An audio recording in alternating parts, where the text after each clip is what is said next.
guys, Ben here, welcome back to another video on my channel, FilmFanatic, and today you're probably wondering where I am. Well, this is still my bedroom. I have pretty much totally rearranged everything. If you've seen on Twitter, I tweeted about it a few times.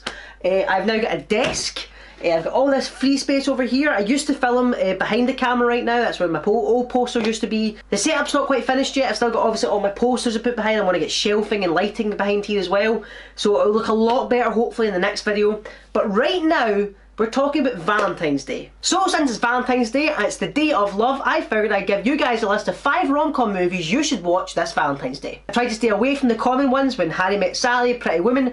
I've tried to stay to maybe more indie films or maybe ones that a lot of you guys might not have seen. So these movies aren't in a specific order, they're not going from 5 to 1 or anything like that. They're literally just 5 rom-coms I think you guys should watch. First on the list is Hitch. Granted, not one of Will Smith's best movies, but this rom-com follows Will Smith's character who is referred to as a date doctor, helping one of his clients fall in love with a woman who is 10 times out of his league. Although during this he says that love isn't so easy even for a date doctor who struggles to woo a gossip columnist, Eva Mendes. Like I said, it's not one of Will Smith's best and it's not even one of his funniest. However, if you're looking for just a simple rom-com to sit down and watch with some decent comedy moments and some good actors in it, I'd say Hitch is a pretty good place to start. It's easy to watch. There's a lot of good interplay between Kevin James and Will Smith. Even Mendes is actually really funny in it. There's a lot of really good moments in it, like the water skiing moment when they go to the museum and he ends up totally messing up the day. There's a lot of good points in this film. It's a movie that I would recommend watching for just something easy to stick on in the background, because we know what happens on Valentine's Day. I'm not going to say any more. Next on the list is 500 Days of Summer. This film, starring Joseph Gordon-Levitt and Zooey Deschanel, follows the character of Tom looking back at his previous love with a young girl he met over summer. He realises it was love at first sight and he realises this is the woman he wants to spend the rest of his life with, although for her it's a lot more complicated. She doesn't believe in love or boyfriends or husbands or anything like that. She believes that eventually life will get in the way, and it's up to Tom to pursue this relationship or jump ship. This film is far better than Hitch. It was actually the Sundance Film Festival choice of 2009. It's very well written. It's a very good indie film. Obviously Zooey Deschanel and Joseph Gordon-Levitt are kind of known for those more kind of indie, maybe not as well known films, although this has become quite a bit of a cult classic recently. I know it's only released, what, 8 years ago, but it's got quite a bit of a cult following. It didn't make a lot of money at the box office. It didn't smash records. It wasn't nominated for Oscars. However, a lot of people who have seen this movie have fallen in love with it. Which is why if you're looking for a good film to just sit down and watch with your other half, 500 Days of Summer is a good place to start. Next up we have the mother of all indie rom-coms, 10 Things I Hate About You. This film, starring the late Heath Ledger, Julia Stiles and Joseph Gordon-Levitt, I told you in quite a lot of indie movies, follows 2 sisters, one of which really wants to go out and start dating guys. However, she can't until her older brooding sister does so as well. Up to Heath Ledger to woo this older sister out of this hump, and eventually, guess what guys?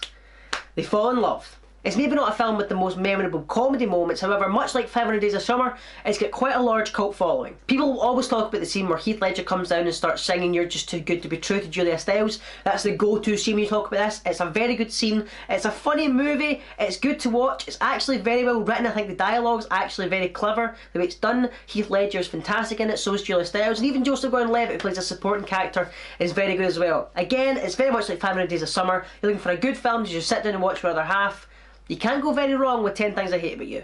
Now the next one's a little bit more off the cuff. It's Eternal Sunshine of the Spotless Mind. Now although IMDb doesn't officially list this as a rom-com, it actually lists it as a drama, romantic, sci-fi, it does star comedy heavyweight Jim Carrey in arguably a comedic role. Starring Jim Carrey and Kate Winslet, the film follows a couple who undergo surgery to have the others removed from their memory. However, in doing so, they realise just how much they had when they lost it. The film is very funny, it has its dramatic moments. It also stars Mark Ruffalo and Elijah Wood as well, who are both fantastic. There's a few rumours going about how it was shot, how a lot of it was practical when it looked kind of like camera tricks and that. They did a lot of it practically, which is very interesting to see, especially in a film like this. Again, it didn't make a lot of money at the box office. This is really kind of, you can see a theme going on with this list, can't you?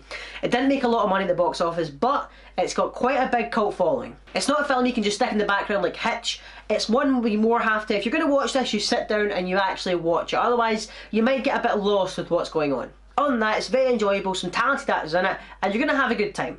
And finally guys, we come to the last on our list, and it is Silver Linings Playbook. Now this is changing the list up a little bit. This is a mainstream film. This is not an indie film. This film was nominated for Oscars. The film follows Bradley Cooper's character after a brief stint in a mental institution. He returns home to try and work things over with his ex-wife. However, he ends up meeting a mysterious woman who has some problems of her own. The film actually won one Oscar. It was Best Actress in a Leading Role, which is Jennifer Lawrence's first Oscar, I believe. But it was also nominated for quite a lot. It was nominated for Best Picture, which is obviously the biggest one there is. It was nominated for Actor Leading Role, Bradley Cooper, Actor in a Supporting Role, which is Robert De Niro. It was also nominated for Best Adapted Screenplay, because I believe it's based in a book.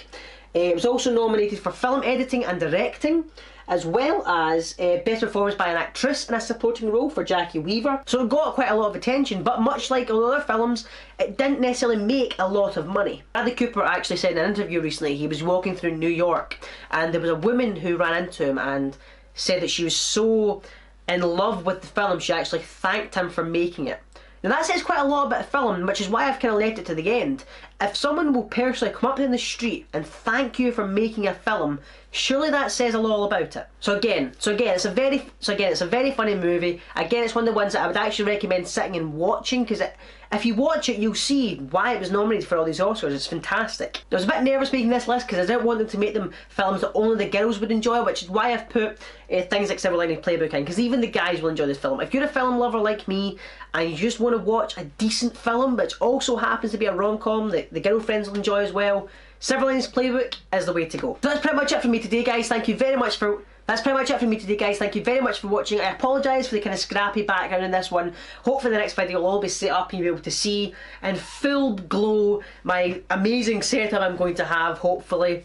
Hopefully it all comes off. So go ahead and leave in the comment section what you're doing on Valentine's Day. Are you spending it with the other half? Or are you maybe single like me and you're just going to sit around and watch films all day?